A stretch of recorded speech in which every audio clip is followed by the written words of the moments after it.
Je suis Menana Naomi Bat Miriam Ve Aaron. Lenu Nishmata. Et voilà, que toutes ces paroles de Torah, ça soit pour l'élévation de sa Neshama, de sa déquête, et pour la protection des Chayalim, la protection du Ham Israël, pour toutes les Yeshurot, euh, Pratit, Klalit, Begashmut, Veuchaniut, Amen. Bezrat Hashem Yitbarach. Alors regardez, la semaine dernière, on avait parlé de tout ce qui est euh, or, lumière, éclit et réceptacle, d'accord? La lumière, pour, euh, la lumière pour qu'elle soit dévoilée, pour qu'on la voie, la lumière d'Hachem, d'accord? Alors, il faut un réceptacle, d'accord? Ça, il n'y a rien d'extraordinaire ici, d'accord? Il faut un réceptacle pour que la lumière elle puisse se dévoiler, d'accord? Maintenant, il y a la lumière et il y a le cli, d'accord? Il y a la lumière, il y a le réceptacle. Maintenant, en fait, j'ai beaucoup pensé cette semaine au Inyan de, euh, de lâcher, d'être en harmonie avec Akadosh Baruch Hu et en harmonie avec les volontés d'Akadosh Baruch Hu et dans ce qu'on appelle une zrima. Voilà, que ça soit fluide, d'accord? C'est-à-dire vraiment de faire un travail pour euh, mettre notre vie à tous les niveaux entre les mains d'Akadosh Baruch Hu et être amené à plus de détente et à plus de sérénité intérieure, d'accord? Parce que c'est ça le but. Qu'est-ce qui fait qu'on est dans une lutte intérieure, d'accord? Ce qui fait qu'on est dans une lutte intérieure, c'est qu'on a euh, entre autres, des retsonotes, on a des volontés, on a des aspirations, d'accord? Et qui sont contraires et qui sont différents de la réalité. La réalité comme elle est vraiment et qu'on ne voit pas en réalité, d'accord? Parce qu'il faut préserver le libre arbitre. Mais c'est ça qui fait la lutte. La lutte, elle vient du fait que moi, je veux que ça se passe comme ça, dans un temps comme ça, avec telle personne, à ce moment-là, dans tel endroit. J'ai des sonotes. Je me fixe des volontés, d'accord? Mais c'est pas les volontés de la réalité. C'est pas les volontés d'Hachem. C'est pas ce qui est bien pour moi. C'est pas, et ça me met dans une lutte et ça me met dans un endroit où je m'efforce et je lutte pour diriger l'histoire. D'accord? Pour diriger l'histoire, pour prendre en main ma vie, mes responsabilités et tout ce tout ce qui vient vers moi, tout ce qui m'appelle. D'accord? Donc, j'ai beaucoup pensé, excusez-moi, je ferme la porte, j'ai froid, la fenêtre. Il fait un froid asphalte assez incroyable. Avec ça, je m'étais habituée au froid de Jérusalem, mais alors là, c'est incroyable. Donc, en fait, j'ai beaucoup pensé cette semaine et j'ai été amenée aussi à écouter et à lire des endroits qui m'ont amené là-bas. Alors, j'ai dit, bon, alors je vais en parler. J'espère que ça va pouvoir renforcer, comme on a dit. Hein, c'est pas un cours, c'est vraiment un moment comme ça le dimanche pour vraiment essayer de prendre de la lumière, essayer de se renforcer ensemble, voilà, pour la semaine et pour se donner un petit peu comme ça des points de repère pour prier. D'accord? Dans des moments où on peut s'asseoir avec Akadosh Baruch Hu, marcher, lead boded, parler avec Hachem. D'accord? Donc voilà, essayer d'arriver comme ça à une détente, à une sérénité, aspirer à une détente, à une sérénité, à lâcher pour mettre, pour mettre notre vie dans les mains d'Akadosh Baruch Hu, d'accord? Et en fait, une des, un des moyens, d'accord? Il y a plusieurs moyens en fait. Chazal nous ont donné beaucoup de moyens pour pouvoir lâcher et se mettre entre les mains d'Akadosh Baruch Hu. Et c'est ça la base de la Emouna en réalité. C'est ça la base du Bitachon. la base de la Emouna et du Bitachon, c'est ma vie est entre les mains d'Akadosh Baruch Hu. Et c'est lui qui décide et c'est lui qui dirige. Et il sait tout ce qui est bon pour moi, d'accord? Il sait quand les choses, elles doivent arriver, quand elles ne doivent pas arriver, avec qui, quand, comment. Voilà. Et tout ce qu'il fait, c'est bon, c'est bien. D'accord? Donc, c'est la base de la Emouna, c'est la base du bitachon, la base du bitachon, Besofo Shel Davar, d'accord? C'est je ne dois compter ni sur l'autre, ni sur ma richesse, ni sur ma chorma, ni sur ma sagesse, ni sur ma compréhension, ni sur l'autre. Je ne dois compter que sur une chose, sur Akadosh Baruch Hu. Je dois mettre mon bitachon, d'accord, dans une chose. D'ailleurs, c'est la Hakdama dans le Chovot Avot, Shara Bitachon, d'accord, où il te dit, il te donne comme ça plein de psukim, où il te dit que tu dois pas compter ni sur ta chorma, ni sur ta richesse, ni sur l'autre, ni sur rien. Tu dois compter sur Akadosh Baruch Hu. Voilà, ton bitachon, il est là-bas. D'accord? Donc, c'est la base de l'aïmouna. Maintenant, le fait de l'idbonen, de réfléchir et de prier, d'accord, pour apprendre à s'attacher, d'accord, à la lumière, comme on avait expliqué la semaine dernière, et pas au réceptacle, d'accord? Alors, qu'est-ce que ça veut dire? C'est-à-dire que le réceptacle, d'accord, c'est comme on a expliqué la Emouna. Quand j'utilise la Emouna, d'accord, comme un moyen, c'est-à-dire je vais utiliser la Emouna comme un ustensile pour réussir, pour recevoir ma délivrance, toutes mes délivrances, d'accord? Je vais utiliser la Emouna, d'accord? Là, je suis nigash, j'approche la Emouna, j'appréhende la Emouna, d'accord? Avec le réceptacle de la Emouna selon, c'est-à-dire, j'appréhende le réceptacle de l'aïmouna, d'accord? Maintenant, le hors de l'aïmouna, d'accord? La lumière de l'aïmouna, c'est la neshama de l'aïmouna.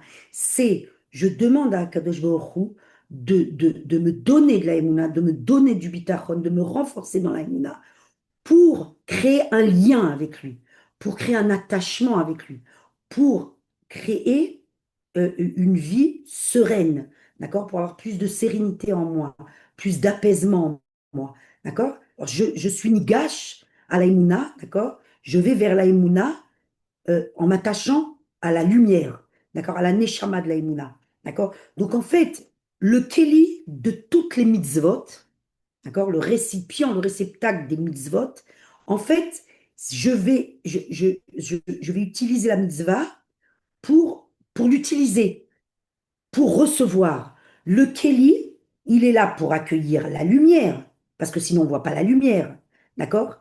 Mais quand j'appréhende, d'accord, chaque mitzvah par le Kéli, d'accord, par le réceptacle, alors j'utilise pour recevoir, d'accord? Je suis dans la réception, d'accord? Mais quand j'appréhende la prière, la bracha, le Shabbat, Hanouka, la Emouna, d'accord? Et j'aspire à m'attacher à la lumière, à la neshama de la mitzvah, d'accord? Alors là, je suis dans la donation. Je ne suis pas dans la réception. Je ne suis pas dans je veux recevoir, je veux recevoir, je veux recevoir. Quand je cherche à m'attacher à la lumière de la mitzvah, alors je suis dans la donation. D'accord? Quand je m'attache au réceptacle, je suis dans la réception. OK? Donc, comme on avait expliqué, Hanouka, la lumière de Hanouka, la bougie de Hanouka, l'huile et la cire, la cire, oui, c'est le réceptacle du feu, de la lumière. D'accord? Donc, qu'est-ce qu'elle fait à Hanouka, la lumière? D'accord? Elle brûle la cire, elle brûle l'huile, parce qu'Akadosh Baruch Hu, ce qu'il veut, c'est qu'on s'attache à la lumière. D'accord? Il veut pas qu'on s'attache au réceptacle, parce que le réceptacle, c'est pour recevoir. Il veut pas qu'on soit dans un statut de je reçois. Il veut qu'on soit comme lui, dans un statut de je donne. D'accord? Alors, donc, la prière, d'accord? Par exemple, la prière. Dans la prière, le réceptacle, le kéli, c'est Akadosh Baruch Hu, donne-moi, donne-moi, donne-moi, donne-moi. D'accord? Le or, de la prière, de la tfila, c'est je veux créer un lien avec toi, un lien d'amour avec toi, un lien de connexion avec toi. Je veux me coller à toi. D'accord? Comme il dit, qu'est-ce qu'il dit le Baal Shem Tov? Le Toldot Yaakov Yosef, d'accord? Il dit comme ça, il dit Shamati Befirouche mi Pimori. J'ai entendu de manière exacte de la bouche de mon maître, Bemakom Shirchoshev Adam, Sham Ukulo, dans l'endroit où l'homme pense, l'endroit où l'homme il va penser, où ta pensée se trouve, c'est là où tu te trouves entièrement. D'accord? Donc moi, quand je prie, d'accord, où est-ce que je veux me trouver? Je veux me trouver attaché au Kéli, c'est-à-dire donne-moi, donne-moi, donne-moi, donne-moi, d'accord? Ou je veux me trouver attaché au or, d'accord? C'est-à-dire que toute ma pensée, d'accord? Toute ma marshava, elle est attachée au fait que je veux m'attacher à des endroits, d'accord? Où il y a le or en sof, dans des endroits où il y a les olamot elyonim, dans des endroits où il y a Kadosh Baruch Hu, d'accord? Où est-ce que je veux, comment je veux appréhender la prière, comment je veux aspirer à prier. D'accord? Donc, ça, c'est maintenant l'intérêt, d'accord, de s'attacher. C'est quoi l'intérêt de s'attacher à la lumière et pas au réceptacle, ou de chercher, de prier, d'aspirer à s'attacher à la lumière et pas au réceptacle? C'est c'est que quand je vais faire ce travail-là, eh ben, je vais faire ce qu'on appelle un, un lâcher-prise. C'est-à-dire que je vais me mettre, ça va m'aider à me mettre entre les mains d'Akadosh Baruch Hu, au moment où je vais faire ce travail-là. C'est comme pour Shabbat, pareil. Le Shabbat, d'accord? Euh, Hachem il nous demande de l'it'aneg à la nourriture, d'accord? Est-ce que je suis ni gâche à la nourriture pour mon ventre, ou alors je suis ni gâche à la nourriture parce que dans la nourriture du Shabbat, il y a la Gdusha. Dans la nourriture du Shabbat, il y a du Oren Sof. Est-ce que quand je mange quelque chose, je suis quelque chose de bon, qui a du goût, le goût de quelque chose de bon?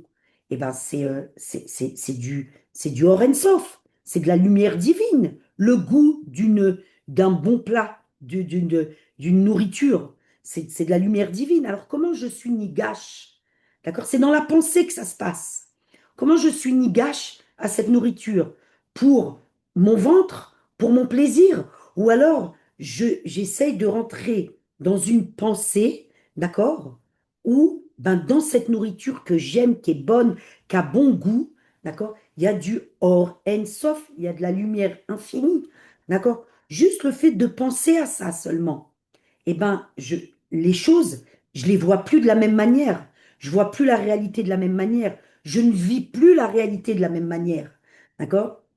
Donc tout ça, c'est une manière, d'accord, le fait d'avoir cette conscience-là, que Akadosh Baruch Hu, ce qu'il attend de nous, dans les mitzvot, dans les maasim tovim, dans la tfila, d'accord, c'est de mettre notre marshava, notre pensée, nos intentions, nos motivations, notre recherche dans la recherche de la lumière, de l'intériorité de la chose, de la pnimiyut de la chose, d'accord, et pas dans le réceptacle pour recevoir et pour utiliser comme un moyen, d'accord? Alors là, quand je fais ce travail avec donc ma pensée et avec ma prière, d'accord? Parce que si je, c'est-à-dire que c'est toujours la même chose. À chaque fois, on parle de la Emouna, d'accord? On se renforce dans la Emouna, dans le bitachon, d'accord?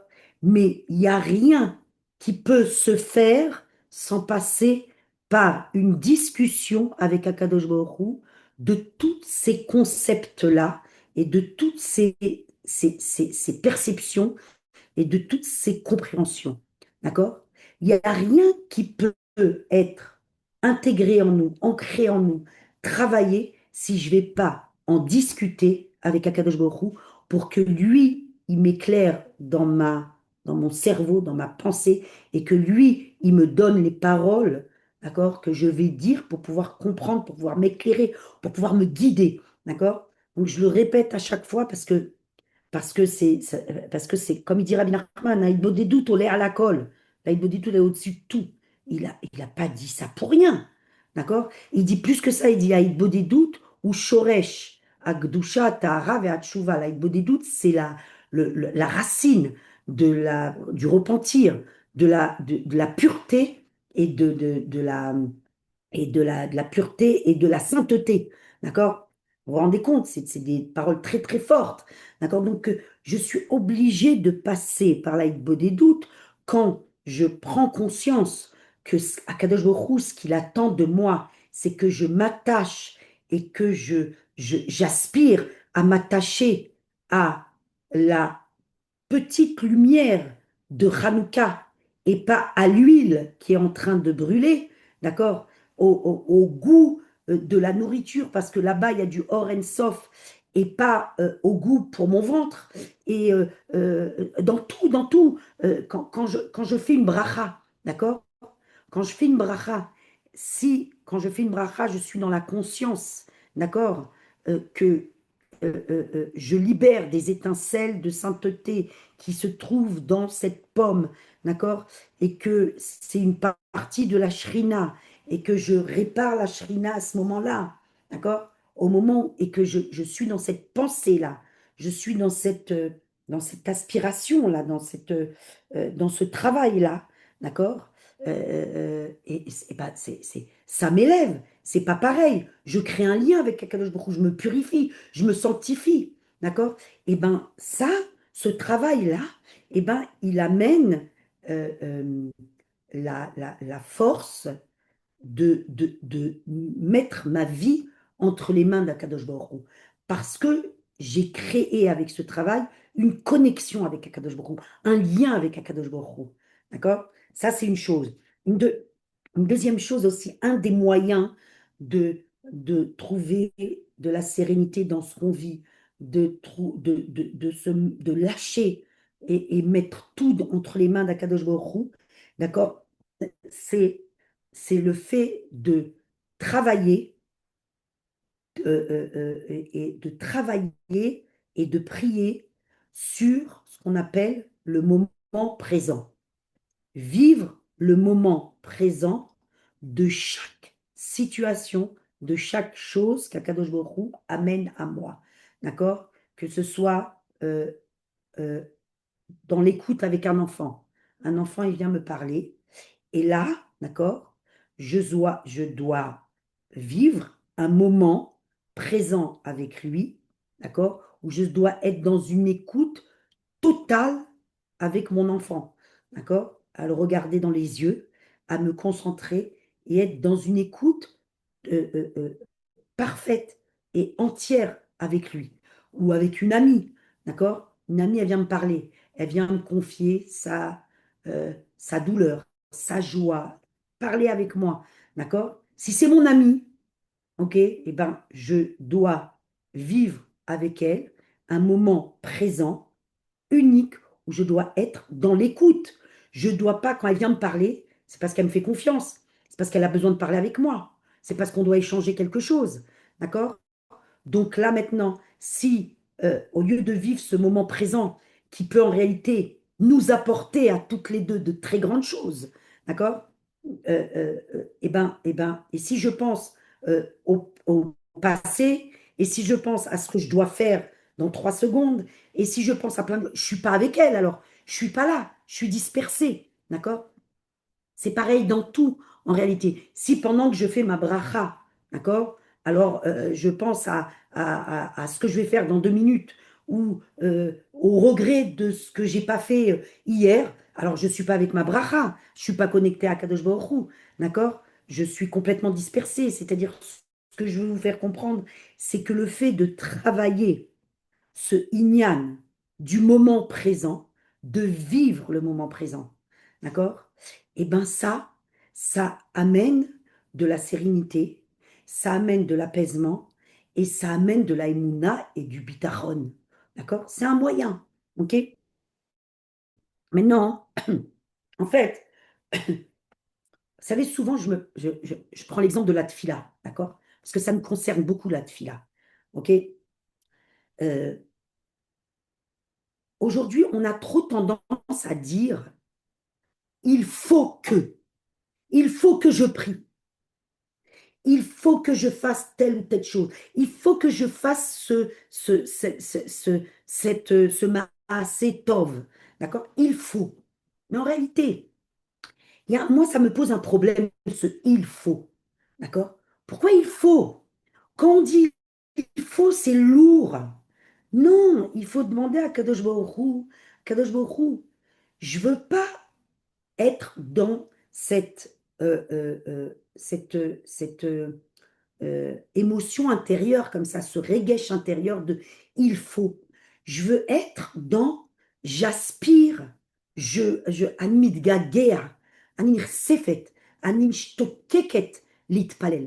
Je désire, je languis, j'ai envie, d'accord, de prier, d'accord? J'aspire à prier, je désire prier, je me languis de prier, d'accord? Et c'est-à-dire qu'il faut être dans cet argacha-là, d'accord?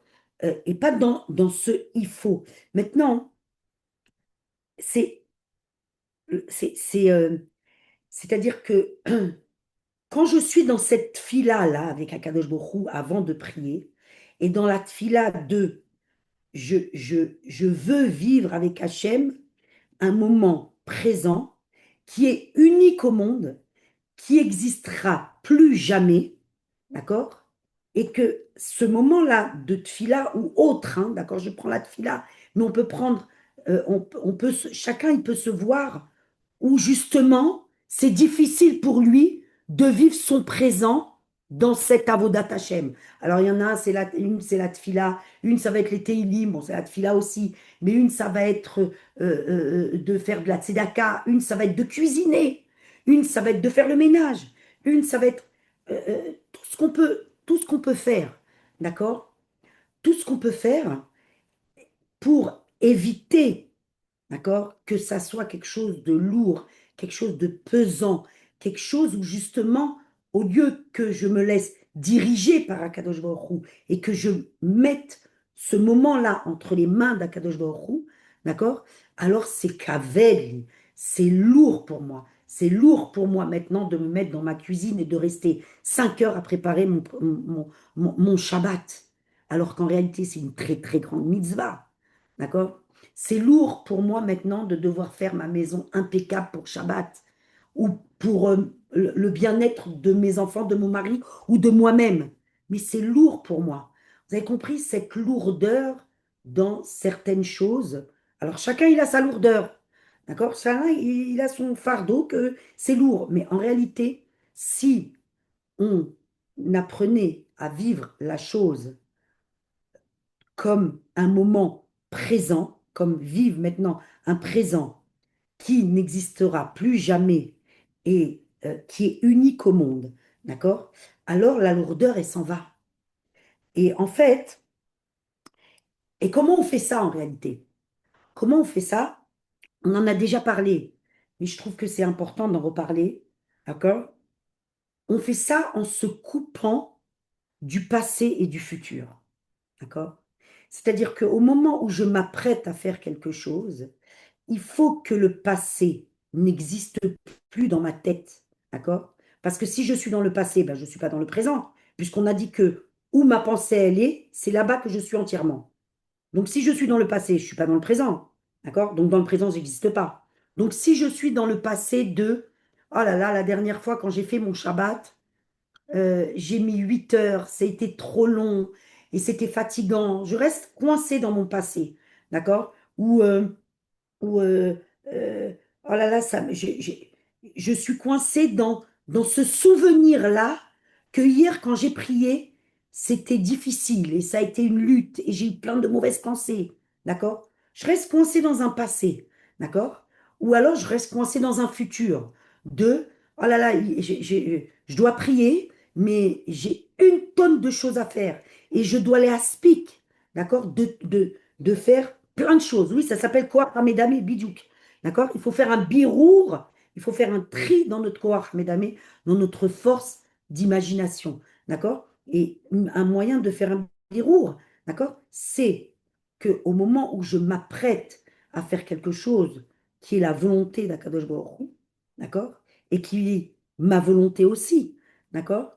Et bien, à ce moment-là, il faut que je me coupe entièrement de mes souvenirs passés et de et de mon futur, d'accord? Complètement, ok? Et ça, en fait, ça me donne la force de pouvoir vivre le présent que je suis en train de vivre, d'accord? C'est comme par exemple, on vous donne, je sais pas moi, voilà, j'ai une bibliothèque en face de moi, là, j'ai une bibliothèque immense en face de moi, d'accord? Et il y a une tonne de livres, d'accord? Si maintenant on me dit, regarde, il faut que tu prennes tous ces livres-là, que tu les déplaces et tu les mets dans la bibliothèque d'en face. D'accord? Si je regarde tous ces livres-là et que je vois l'image dans le futur, d'accord? Que là, il faut que je déplace tous ces livres, d'accord? Je ne vais jamais les déplacer. Mais si maintenant, à chaque fois que je déplace un livre, d'accord? Eh bien, c'est un moment présent que je suis en train de faire maintenant. Il n'y a pas de passé, il n'y a pas de futur. D'accord? Là, maintenant, je déplace un livre seulement. D'accord? Eh bien, je ne vais rien sentir du tout en réalité. C'est pour tout la même chose. Vous avez compris? Donc, maintenant, il y a une chose aussi qui nous aide énormément à vivre un moment présent, c'est le fait de se trouver une motivation à une chose que je dois faire, une intention et une motivation. Quand je trouve, d'accord, je m'attache à une motivation qui me parle, qui parle à mon cœur, une intention qui parle à mon cœur, d'accord? Parce que je peux vous donner maintenant Chira, une liste de excuse-moi, ça va motivations. couper. Ah, ça va couper, on se reconnecte tout à On se l'heure. reconnecte au même lien. Voilà, au même lien, je me reconnecte tout de suite. À tout de suite.